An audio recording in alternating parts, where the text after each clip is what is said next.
Muy buenas tardes, bienvenidos de nuevo a Negocios Televisión, bienvenidos al espacio informativo mirando a todas las últimas horas pendientes de las tensiones entre Irán y Estados Unidos. Enseguida nos vamos a contar las últimas horas en este sentido. Vamos a contarles que Israel ha puesto a sus fuerzas en alerta máxima con Irán, que ya se declara en estado de guerra y pendientes también de las últimas amenazas por parte de Donald Trump en un momento, en un contexto de máxima tensión en Europa, pendientes de las amenazas en torno a Groenlandia, pero mirando también a la tragedia en España después de una semana fatídica en lo que refiere a los trenes. Nosotros vamos a empezar con las últimas horas, vamos a empezar mirando a Irán. Les contamos que un terremoto subterráneo masivo ha ocurrido cerca de una instalación nuclear. Los expertos se preguntan si acaso estarían llevando a cabo pruebas con bombas nucleares. Un terremoto de magnitud 5,1 se ha registrado este viernes en el sur de Irán, es lo que informaba el Servicio Geológico de Estados Unidos. Llama la atención que ha tenido lugar a 10 kilómetros de profundidad, indicando una posible prueba subterránea, tal vez nuclear, por parte del ejército iraní. De acuerdo con los datos disponibles, el movimiento telúrico ocurrió a eso de las 2:48 hora local, con epicentro situado a 56 kilómetros al sureste de Mor, una ciudad de la provincia de Fars que cuenta con una población aproximada de 35.000 habitantes. El terremoto se produjo a una profundidad de 10 kilómetros, lo que hizo que fuera perceptible en zonas cercanas al epicentro. Hasta el momento no se han reportado víctimas ni daños materiales. Autoridades locales continúan monitoreando la situación ante la opción de posibles réplicas. Mirando a Irán, pendientes de las amenazas de Donald Trump, el presidente de Estados Unidos dijo que su país está monitoreando de cerca a Irán y ha movilizado importantes fuerzas navales hacia la región. En declaraciones a la prensa a bordo del Air Force One, Trump afirmaba que Estados Unidos tiene una gran flotilla que va en esa dirección. Describía la magnitud de este despliegue con franqueza. Decía, tenemos una armada, tenemos una gran fuerza que se dirige hacia Irán. Preferiría que no ocurriera nada, pero los estamos vigilando muy de cerca. Well, we have an armada. We have a massive fleet heading in that direction, and maybe we won't have to use it. We'll see. Y todo esto en un momento en el que la República Islámica se encuentra en estado de guerra después de la cancelación de las oraciones de este viernes de Jamenei. Durante las últimas semanas, la Guardia Revolucionaria Islámica había logrado sacar a Jamenei de su búnker durante unos minutos para sus oraciones públicas que tenían lugar los viernes. Sin embargo, hoy no se presentó y permanece en el búnker. La República Islámica de Irán atraviesa un momento de máxima tensión interna después de que el líder supremo Ali Jamenei no acudiera este viernes a las oraciones públicas, un hecho que ha disparado las especulaciones sobre el nivel de amenaza al que se enfrenta el régimen. En las últimas semanas, el cuerpo de la Guardia Revolucionaria Islámica había logrado que Jamenei saliera brevemente de su búnker para participar en estas oraciones, un gesto cuidadosamente calculado para proyectar normalidad y control en medio de protestas internas, advertencias externas y un deteriorado acelerado de la situación de seguridad. Este viernes, sin embargo, Jamenei no apareció y, según versiones difundidas en los círculos cercanos al poder, permanece en una instalación fortificada, lo que ha sido interpretado por los analistas como una señal de alerta extrema. Aunque las autoridades no han emitido un comunicado oficial explicando esta ausencia, la cancelación de su presencia pública ha revivado rumores sobre peligros inmediatos, tanto internos como externos. Además, les contamos que el USS Roosevelt, un destructor estadounidense que puede transportar interceptores de misiles balísticos SM-3 que se utilizaron en su día para ayudar a defender a Israel contra Irán, fue avistado con urgencia en el Golfo Pérsico el pasado 11 de enero. Sin embargo, ahora parece haberse desplazado al Mediterráneo Oriental. Los informes indican que el destructor USS Roosevelt se ha trasladado del Golfo Pérsico al Mediterráneo Oriental. También han avistado helicópteros MH-60R acoplados al destructor cerca de Chipre. El movimiento de este buque, equipado con el sistema de combate Aegis y capacidades de defensa antiaérea y antimisiles, se produce en un contexto de tensiones elevadas en Oriente Medio y de reposicionamiento de activos navales estadounidenses entre distintos teatros de operaciones. Aunque no se ha comunicado oficialmente la misión concreta de este destructor, este tipo de traslados suele responder a necesidades de disuasión, escolta, vigilancia o de apoyo a fuerzas aliadas. Y a todo esto les contamos que el comandante de los cuerpos de la Guardia Revolucionaria Islámica de Irán, el mayor general Mohammad Pakpur, advertía a Estados Unidos y a Israel que sus tropas estaban preparadas ante cualquier provocación. En un discurso público, el alto mando instaba a los enemigos de la República Islámica a evitar cualquier error de cálculo y aprender de las experiencias históricas y de la guerra impuesta de 12 días para no enfrentar un destino más doloroso y lamentable. Añadía que sus fuerzas tienen el dedo en el gatillo, que están más preparadas que nunca, listas para cumplir las órdenes y directrices del comandante en jefe, un líder más querido que sus propias vidas, en alusión al ayatolá Ali Khamenei. En esa línea, otra figura militar iraní de alto rango, el general Abdollahi, advertía que si Estados Unidos atacara a su país, todos los intereses, bases y centros de influencia serían objetivos legítimos para las Fuerzas Armadas iraníes. El fiscal general de Irán, Mohammad Moghadam, ha declarado este viernes que la afirmación de Donald Trump de que sus advertencias detuvieron la ejecución de 800 personas capturadas durante las protestas nacionales era completamente falsa. Decía literalmente: el irracional y arrogante presidente de Estados Unidos afirmó haber impedido la ejecución de 800 personas en Irán. Esta afirmación es completamente falsa, no existe tal cifra ni el Poder Judicial ha tomado tal decisión. Según Trump, el asesinato de manifestantes no violentos y las ejecuciones masivas eran señales de alerta de un posible ataque militar estadounidense contra Irán. El gobierno iraní ha cargado duramente este viernes contra el presidente de Ucrania, Volodymyr Zelensky, por pedir una agresión ilegal estadounidense contra el país, decían, mientras vacía los bolsillos de estadounidenses y europeos en beneficio de sus generales corruptos en medio de la guerra en Ucrania. Irán dice que Zelensky ha estado vaciando los bolsillos de los estadounidenses y de los europeos para llenar los bolsillos de sus generales y hacer frente a lo que él llama una agresión ilegal en violación de las cartas de las Naciones Unidas, a lo que apuntaba el ministro de Exteriores iraní Abbas Araghchi. Así ha criticado que al mismo tiempo pide abierta y descaradamente a Estados Unidos una agresión ilegal contra Irán en violación de la misma Carta de Naciones Unidas. Decía, el mundo ya tuvo bastante de estos payasos confundidos. Señor Zelensky, era el mensaje por parte de Araghchi. Por su parte, el ejército israelí ha elevado sus niveles de alerta, movilizando unidades de inteligencia y la fuerza aérea ante la opción de un ataque estadounidense contra Irán. Es lo que apuntan fuentes oficiales israelíes. Según el periodista militar Amos Harel, funcionarios de Jerusalén consideran que Washington podría estar evaluando una operación a gran escala diseñada no solo para impactar objetivos estratégicos iraníes, sino también para generar una reacción en cadena capaz de desestabilizar al liderazgo de Teherán. Esta medida refleja la preocupación de Israel por las consecuencias regionales de cualquier acción militar de Estados Unidos, reforzando su vigilancia y subrayando la fragilidad geopolítica en Oriente Medio frente a una escalada de confrontaciones.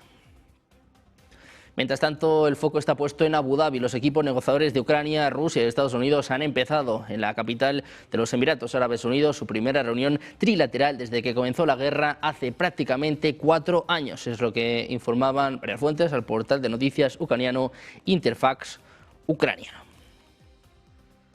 Un día importante, y es que, como les contamos, por primera vez desde que comenzó esta guerra hace casi 4 años, representantes de Rusia y Ucrania han celebrado una reunión trilateral con una delegación de Estados Unidos para hablar de seguridad. El encuentro, que fue anunciado por Zelensky después de su reunión con Donald Trump en el foro de Davos, ha sido confirmado por el Kremlin después de la reunión celebrada la pasada madrugada entre Vladimir Putin y el emisario de la Casa Blanca, Steve Witkoff. Sin embargo, el Kremlin ha advertido que la cuestión territorial será la clave para alcanzar una paz duradera. Decían, es bien sabido que la posición de Rusia es que Ucrania y las Fuerzas Armadas ucranianas deben salir del Donbass, deben retirarse de allí. Esto es una condición muy importante, es lo que manifestaba en el día de hoy Dmitry Peskov.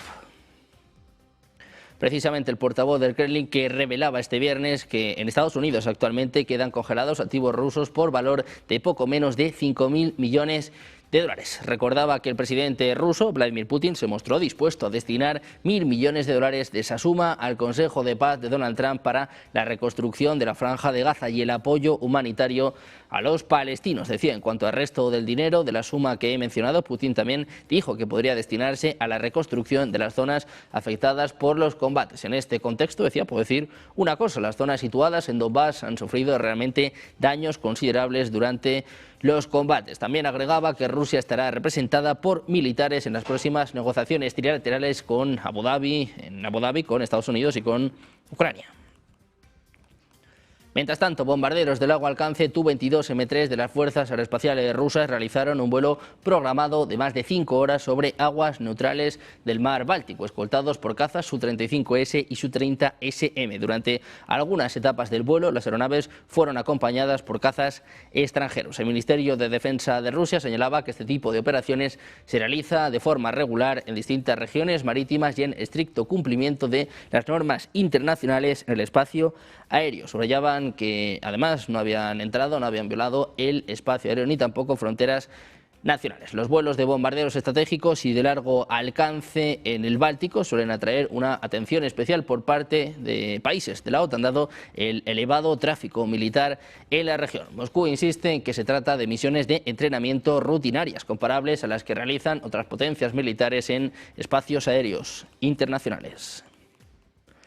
Mientras tanto, aviones de combate japoneses han interceptado múltiples aviones militares rusos, incluidos bombarderos con capacidad nuclear que se acercaban al espacio aéreo del país. Es lo que apuntan informes oficiales. El Ministerio de Defensa de Rusia decía que el vuelo liderado por el bombardero se realizó sobre las aguas neutrales del Mar de Japón, también conocido como Mar del Este, en Corea del Sur. Señalaban que sus aviones operaban en estricta conformidad con las reglas internacionales para el uso del espacio aéreo. Al confirmar el incidente de este viernes, la oficina del Estado Mayor Conjunto del Ministerio de Defensa de Japón dijo que mantendría la vigilancia y que tomaría todas las medidas necesarias contra las violaciones del espacio aéreo de acuerdo con el derecho internacional y la ley de fuerzas de autodefensa.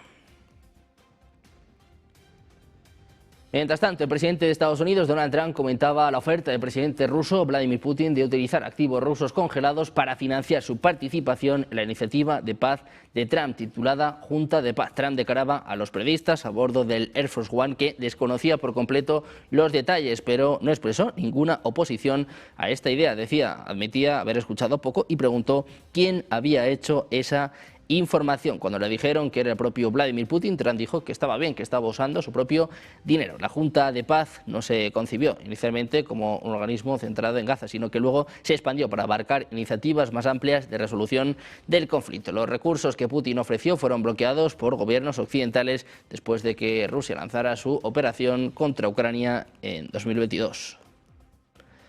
Por su parte, el presidente ucraniano Volodymyr Zelensky decía que Ucrania alcanzó acuerdos sobre apoyo adicional a la defensa aérea durante las conversaciones en el Foro Económico Mundial en Davos. Decía, regresamos a casa con acuerdos sobre un nuevo paquete de defensa aérea críticamente necesario para la protección de nuestro pueblo. Estos serán los mensajes de Zelensky. Hablaba de nuevos acuerdos con Estados Unidos.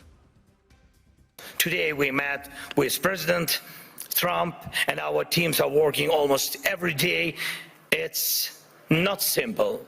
The documents aimed at ending this war are nearly ready, and that really matters. Ukraine is working with full honesty and determination, and that brings results, and Russia must become ready too, to finish this war, to stop this aggression, Russian war against us.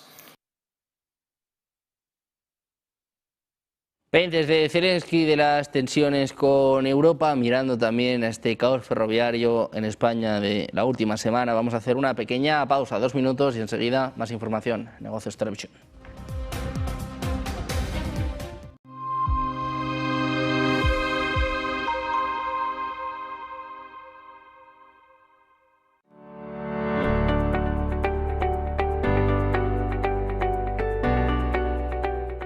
El ministro de Defensa alemán se le escapaban determinados temas. Todos estamos siendo, dice, observados y grabados, y no sé qué más, dice Pistorius, por satélites rusos, chinos y de otros países. Claro, es que nos observan, nos graban desde los satélites. ¿Y qué está haciendo Europa y Estados Unidos? Alguien le habrá metido un coscorrón, en plan, ¿pero qué dice?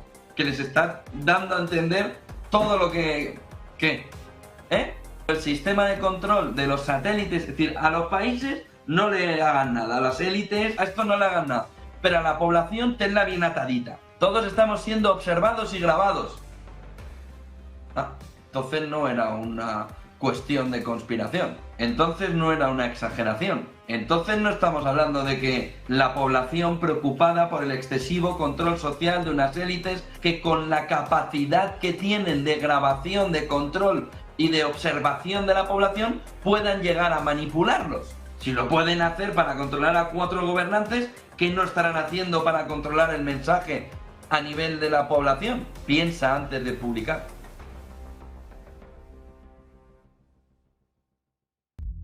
Juanma Moreno, esto es de lo mejor del día, ¿eh? Va a bajarle los impuestos a los andaluces que tengan una mascota en casa. Serán hasta 100 euros por animal para pagar el veterinario. Esto es visión a largo plazo. Envejecimiento poblacional, ¿cómo lo evitamos? Con más perritos y gatitos. Si es que lo del PP es para cogerlos y pensárselo bien, ¿eh? Ve el modelo y el envejecimiento poblacional y dice, pero si es que los que nos van a pagar las pensiones son los perritos. Es el PP en Andalucía. Es de puñetera coña.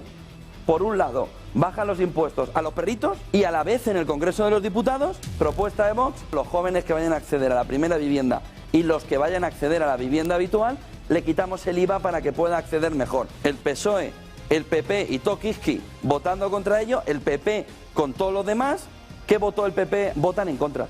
Pero no se preocupen, que esto la arregla Espinosa de los Monteros. En cuanto coja la batuta económica del Partido Popular, esto, Espinosa de los Monteros, no se preocupen, que lo arregla enseguida.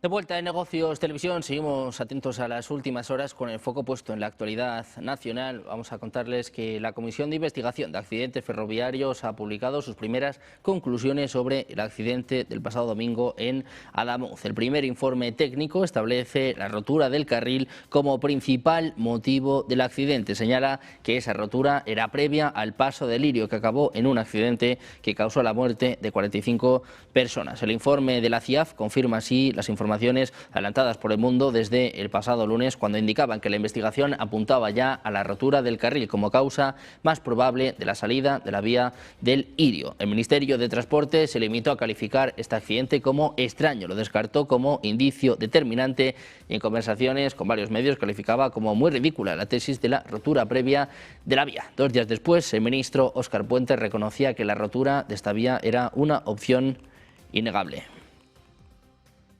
Un imprevisto en la vía ha sorprendido a los pasajeros del tren de media distancia que debía cubrir esta mañana el trayecto Badajoz-Alcázar de San Juan. 2 postes antiguos de madera cedieron sobre las vías a la altura de Cabeza del Buey, obligando a detener la circulación y afectando a los 26 viajeros que estaban a bordo. Renfe ha confirmado que la caída de los postes estuvo provocada por las condiciones meteorológicas adversas. Para minimizar las molestias, la compañía ha activado un plan alternativo de transporte por carretera que permite a los pasajeros continuar su viaje hasta su destino. Las inclemencias meteorológicas registradas esta mañana han provocado, como les contamos, la caída de 2 postes de comunicaciones de madera sobre la vía férrea a la altura de Cabeza del Buey, impidiendo la circulación del tren de media distancia Badajoz-Alcázar de San Juan.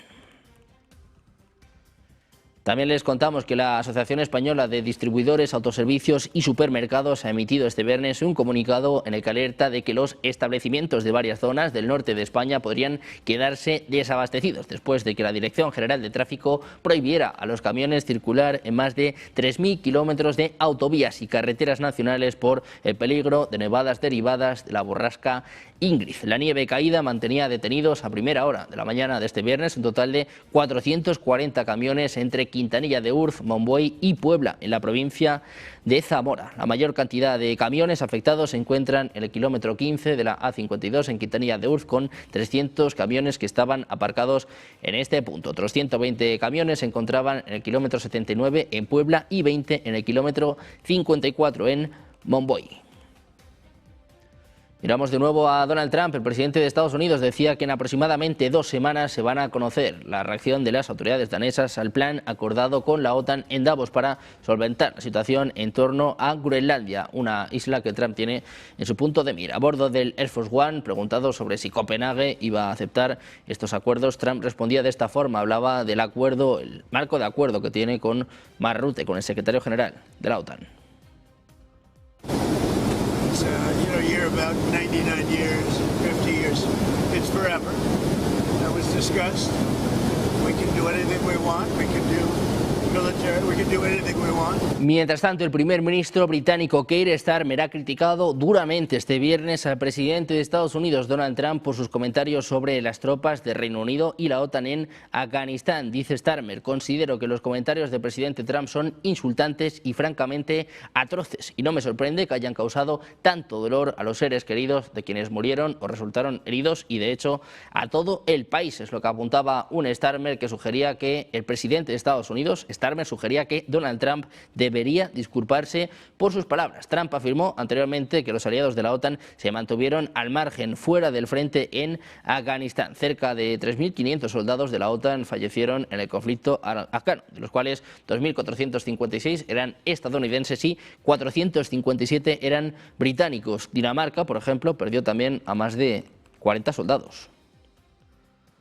Y a todo esto, la primera ministra de Italia, Giorgia Meloni, y el canciller de Alemania, Friedrich Merz, han defendido este viernes la necesidad de fortalecer el pilar europeo de la OTAN para disuadir la amenaza directa de Rusia a la Unión Europea. Decían: creemos firmemente que el fortalecimiento del pilar europeo de la OTAN y el refuerzo de nuestra disuasión y defensa son necesarios, no solo debido a la amenaza directa que Rusia representa para la seguridad euroatlántica. Es lo que apunta el protocolo de plan de acción para una estrategia bilateral acordado en la cumbre de hoy en Roma. Meloni y Merz piensan que la guerra de agresión de Rusia contra Ucrania constituye una clara violación del derecho internacional y amenaza a la Unión Europea como tal. Dicen que la agresión rusa contra pueblos vecinos pacíficos debe ser disuadida a largo plazo hasta que se logre una paz justa. Por lo tanto, dicen, hacemos un llamamiento a seguir proporcionando y seguiremos proporcionando un apoyo firme y decidido a Ucrania.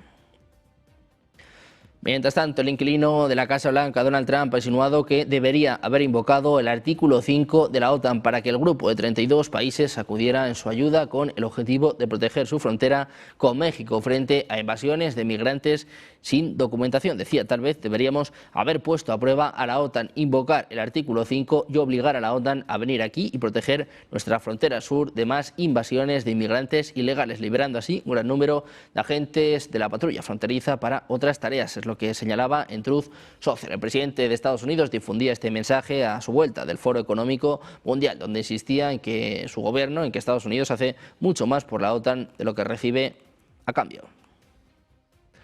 Mirando las tensiones de Trump con la OTAN, vamos a hablar de Europa, de la alta representante de la Unión Europea para Asuntos Exteriores y Política de Seguridad. Kaja Kallas afirmaba que la relación con Estados Unidos ha sufrido un duro golpe por las amenazas sobre Groenlandia. Añade, advierte que esto beneficia tanto a Rusia como a China. Decía, que en Europa hay preocupación, que no quieren destrozar 80 años de relaciones transatlánticas.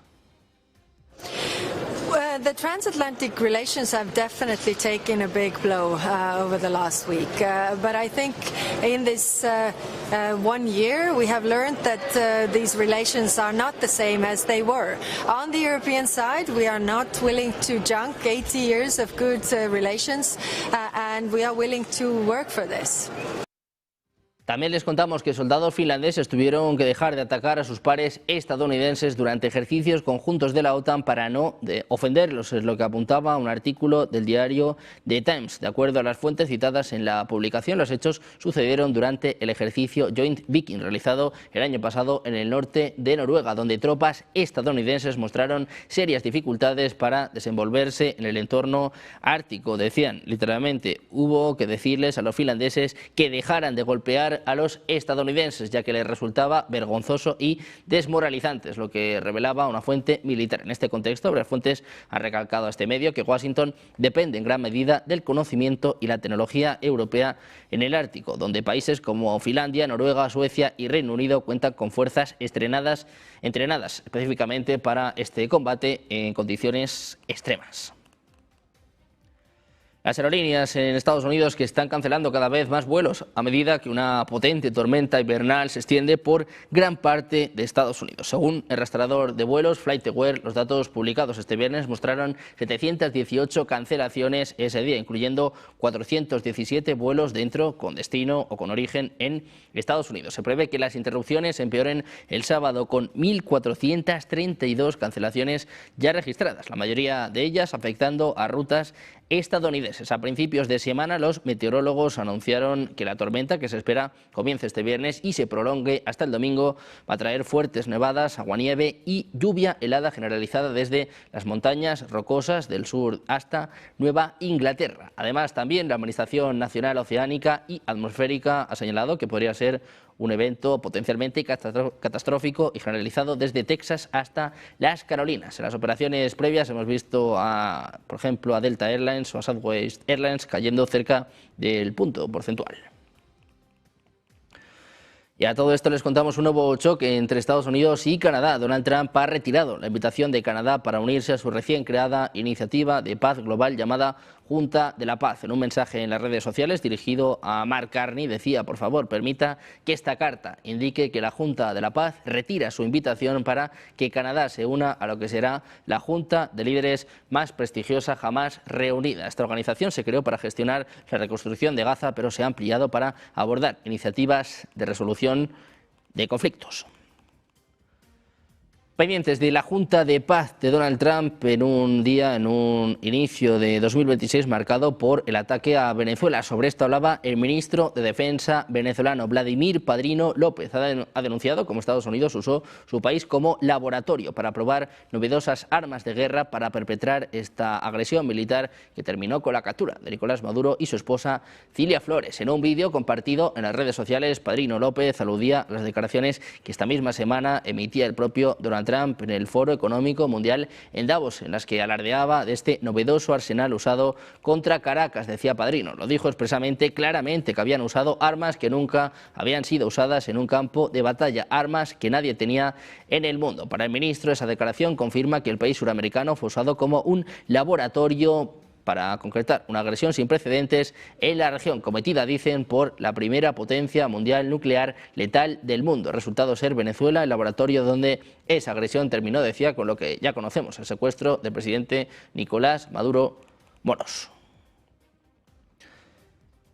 Pendientes de Venezuela y de Estados Unidos, vamos a escuchar precisamente al vicepresidente estadounidense J.D. Vance, que hoy hablaba sobre Venezuela, sobre Irán, sobre la necesidad de que Estados Unidos controle Groenlandia. Escuchamos en directo a J.D. Vance. Now, some of you may remember that in my remarks last year, I told you all that one of the things I most wanted in the United States of America was more families and more babies. So let the record show, you have a vice president who practices what he preaches.